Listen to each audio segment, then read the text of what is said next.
BJP ভুল তথ্য এবং মিথ্যের সাহায্যে তৈরি করা উন্মাদনার উপর টিকে আছে। এখন তাদের ট্রোল বাহিনী ও গদি মিডিয়া যোগ্য সহায়তা করছে।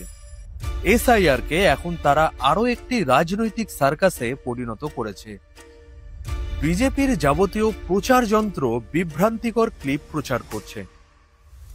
বাংলা ছেড়ে অবৈধ বাংলাদেশিরা গণহারে পালাচ্ছে বলে তারা দাবি করছে এবং প্রত্যাশিতভাবেই চাটুকার মিডিয়া ওই মিথ্যেগুলি পুরোপুরিভাবে গলৎকরণ করেছে। উদ্দেশ্য প্রণোদিতভাবে এই মিথ্যাগুলি ছড়িয়ে দিয়ে জনগণকে বিভ্রান্ত করা হচ্ছে। এমনকি কিছু ধর্মান্ধ নিজেদেরকে রক্ষক হিসাবেও তুলে ধরছে।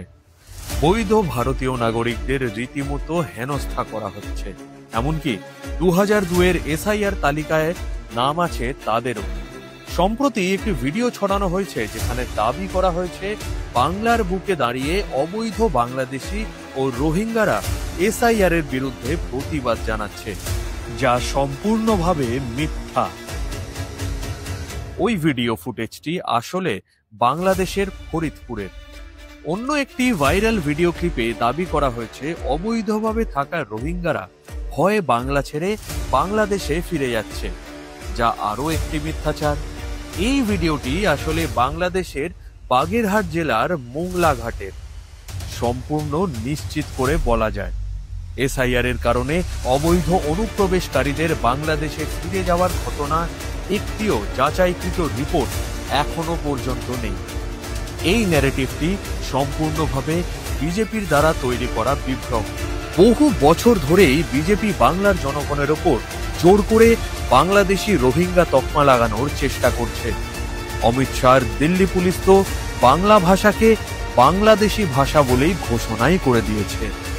হেমন্ত বিশ্ব শর্মা তো প্রকাশ্যেই হুমকি দিয়েছেন, কেউ যদি জনগণনার নথিতে বাংলায় লেখে তবে তাকে অবৈধ অনুপ্রবেশকারী হিসাবে চিহ্নিত করা হবে।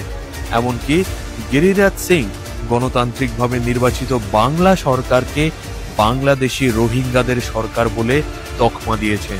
वो अराजकता की सरकार है, वहाँ वो बांग्लादेशी सरकार है, रोहिंग्या की सरकार है। बंगाल को बांग्लादेश बनाने की साजिश ममता बनर्जी का है वोट के लिए।